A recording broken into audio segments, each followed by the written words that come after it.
students, how are you? Hope so you will be fine. Dear students, आज हम causative verb पे बात करेंगे। तो causative verb 5 हैं जो इंग्लिश ग्रामर में यूज़ होते हैं। एक get है, make है, help है, let है और have। लेकिन आज मैं आपको जो फर्स्ट वन get है उस पर बात करूँगा कि हम causative verb में get का क्या यूज़ है, उसका क्या इस्तेमाल है, हम get को कब इस्तेमाल करते हैं, इस पर आज हम बात करेंगे causative verb में। तो फर्स्ट ऑफ ऑल आपको ये बताता चलूँ, जो आपका यूज़ ऑफ get है इसकी डेफिनेशन, मतलब कि causative verb में हमें कैसे पता चलेगा कि हमने get इस्तेमाल करना है या ये सेंटेंस causative verb कहला रहा है। तो देखें, when we do not know about the doer in the sentence, जब हमें काम करने वाले का इल्म नहीं होता, यानी जुमले में जब ये जाहिर हो जाए कि काम किससे करवा रहे हैं, वी डोंट नो, हम नहीं जानते, तब हम गेट का इस्तेमाल करते हैं। पॉजिटिव वर्ब वो कहलाता है। जैसे मैं बाल कटवाता हूँ, अब मैं किससे कटवाता हूँ इसका मैंने जिक्र नहीं किया, ठीक है। अली से कटवाता हूँ, शादिर से कटवाता हूँ, कौन से बार्बर से कटवाता हूँ इसका मैंने जिक्र नहीं किया। मैं खत लिखवाता हूँ, किससे लिखवाता हूँ, भाई से, बहन से, फ्रेंड से, फादर से, मदर से, यानी किससे लिखवाता हूँ इसका जिक्र नहीं है, यानी काम किससे करवा रहे हैं उसका जिक्र नहीं है। तब हम पॉजिटिव वर्ब में उसको गेट के साथ ट्रांसलेट करते हैं। फॉर एग्जांपल, भाई सबक याद करवाता है, भाई किससे सबक याद करवाता है, ठीक है, वी डोंट नो, हम नहीं जानते। यानी जब हम दूसरों से काम करवाते हैं तब हम गेट का इस्तेमाल करते हैं, लेकिन जब हम दूसरों से काम करवाएं और जिससे करवा रहे हैं उसका जिक्र हो, उसकी इंग्लिश हम गेट से नहीं बल्कि मेक से करते हैं। जैसे मैं अली से बाल कटवाता हूँ, तो फिर इसके साथ इंग्लिश गेट नहीं होगी बल्कि इसमें कॉजेटिव वर्ब मेक यूज़ करेंगे, ठीक है। लेकिन अगर मैं बाल कटवाता हूँ, किससे कटवाता हूँ, यानी जिससे आप काम करवा रहे हैं उसका जिक्र नहीं है, तो फिर हम गेट का इस्तेमाल करते हैं। तो आइए मैं आपको इसका तरीका बताता हूँ कि इसमें सेंटेंस स्ट्रक्चर इसका क्या होता है और फिर आगे बात करते हैं। इसमें सब्जेक्ट यानी जो बंदा काम करवा रहा है उसका जिक्र आता है। उसके बाद अगर वो प्रेजेंट इंडेफिनिट में है तो फिर आपने गेट का इस्तेमाल करना है, और अगर वो सब्जेक्ट सिंगुलर है फिर गेट्स यूज़ करना है। तो दूसरा इसमें गॉट आ जाएगा।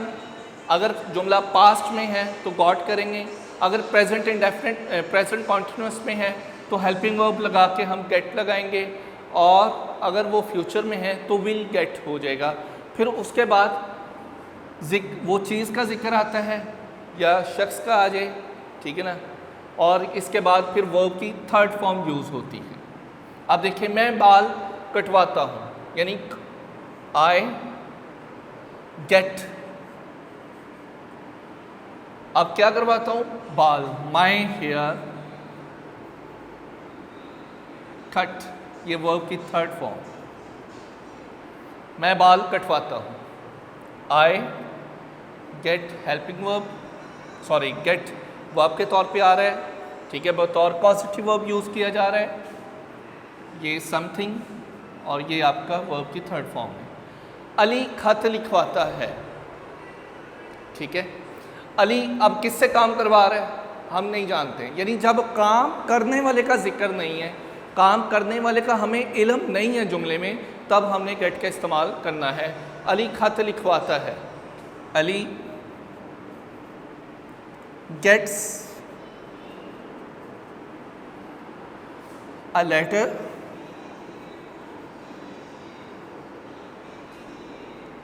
written,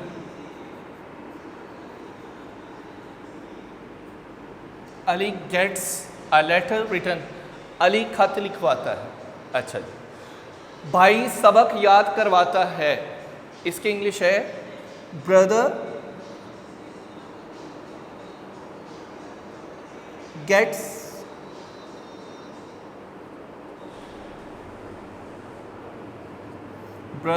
gets a lesson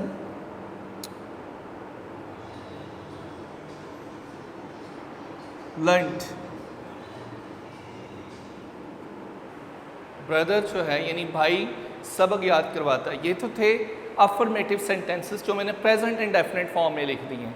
अब इसका जब आपने नेगेटिव बनाना है तो डू डज को आपने गेट के बाद लिखना है, सॉरी सब्जेक्ट के बाद लिख देना, यानी I do not get my hair cut, मैं अपने बाल नहीं कटवाता हूँ।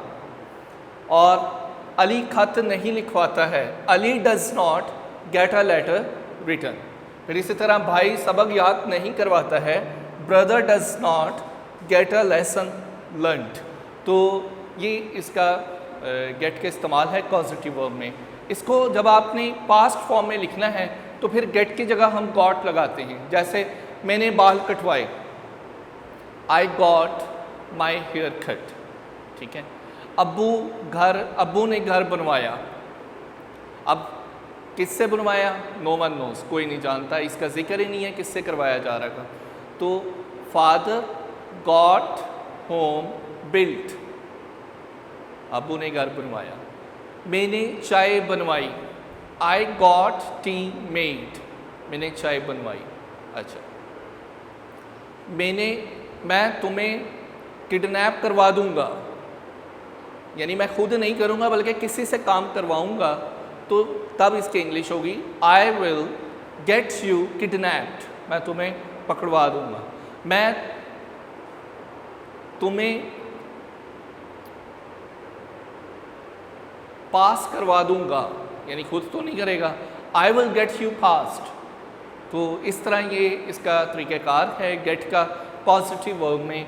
पॉजिटिव वर्ब में जब ये तो प्रेजेंट फॉर्म में है, जब आपने इसका नेगेटिव बनाना है तो मैं बता रहा था कि गेट की जगह आपने गॉट लगा देना है। और अगर आपने उसको नेगेटिव में लेकर जाना है, या जैसे अली ने खत नहीं लिखवाया तो Ali did not get a letter written, इसका पास्ट फॉर्म में यूँ हो जाएगा। तो ये प्रेजेंट फॉर्म में लिखा हुआ है। और जब अगर फ्यूचर में आ जाएगा अली खत लिखवाएगा, Ali will get a letter written, Ali खत लिखवाएगा। तो ये इसके तरीक़ेकार हैं। और अगर अली खत लिखवा रहा है तो Ali is getting a letter written, Ali खत लिखवा रहा है। ये पॉजिटिव वर्ब है जिसमें काम करने वाले का जिक्र नहीं आता। जब आप किसी से काम करवाते हैं तो उसका जब आप जिक्र नहीं करते तब हम गेट का इस्तेमाल करते हैं। तो ये तो था यूज़ ऑफ गेट। अब चलते हैं मेक की तरफ, जो इसका सेकंड पॉजिटिव वर्ब है, उसमें हम देखते हैं।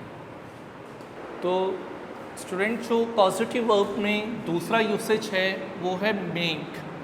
पहला था गेट, गेट के अंदर था कि उसमें काम करने वाले का जिक्र नहीं होता, ठीक है, कि हम किससे काम करवा रहे हैं, काम कौन कर रहा है, उसका जिक्र नहीं आता।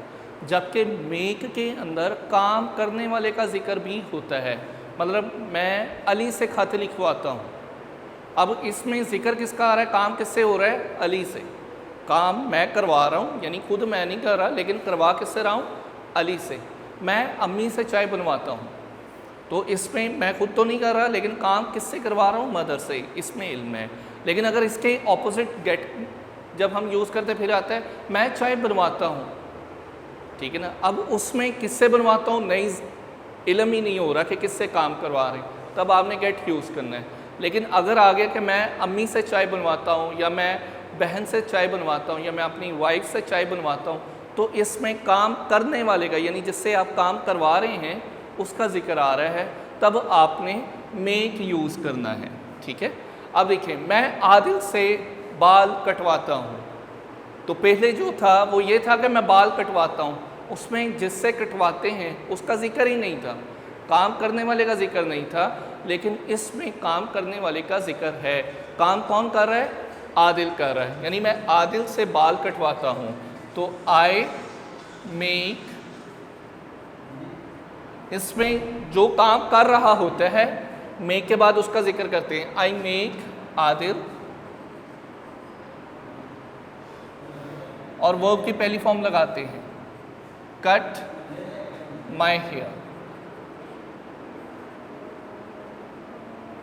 तो देखा आपने, इसमें जो काम करने वाले का जिक्र है वो मेक के फ़ौरन बाद आता है, यानी काम कौन कर रहा है, आदिल कर रहा है। तो ये देखिए, मेक के फ़ौरन बाद काम करने वाले का जिक्र आ रहा है, फिर इसके फ़ौरन बाद वर्ब की पहली फॉर्म लगाते हैं, इसमें थर्ड फॉर्म यूज़ नहीं होती। थर्ड फॉर्म गेट के साथ यूज़ करते हैं। जैसे मैं बाल कटवाता हूँ, I get my hair cut. मैं खत लिखवाता हूँ, I get a letter written. ठीक है, लेकिन इसमें ऐसा नहीं है। जब आपको काम करने वाले का पता चल जाए तो फिर आपने मेक लगाना है और जिससे काम करवा रहे हैं उसका नाम लिखना है, उसका जिक्र करना है, उसके बाद फ़ौरन ही वर्ब की पहली फॉर्म लगानी है। इसमें थर्ड फॉर्म यूज़ नहीं करते हैं। जैसे अली अपनी बहन से ख़त लिखवाता है, अब इसमें पता चल रहा है काम किससे हो रहा है, बहन से। ठीक है, तो अली अपनी बहन से ख़त लिखवाता है, अली मेक्स। अब मेक्स इसलिए चूंकि सब्जेक्ट सिंगुलर है, इसलिए वर्ब की पहली फॉर्म के साथ हम एस या एस लगाते हैं। Ali makes her sister write a letter. Write a letter. Ali makes her sister write a letter. Ali अपनी बहन से ख़त लिखवाता है, तो इसमें काम करने वाला कौन है, हर सिस्टर यानी उसकी बहन है। इसी तरह अबू ममार से घर बनवाते हैं। पहले सेंटेंस था अबू घर बनवाते हैं, यानी किससे बनवाते हैं, नो वन नोस। लेकिन इसमें जिक्र आ रहा है कि जिससे काम करवाया जा रहा है वो कौन है, वो ममार है। ठीक है, तो father makes home, father makes mason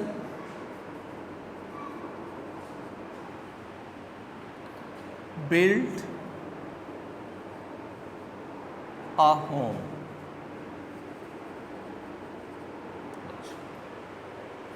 father makes mason build a home. अबू ममार से घर बनवाते हैं। तो इसमें क्लियर हो जाता है कॉन्सेप्ट, गेट और मेक का डिफरेंस आपके सामने आ जाता है।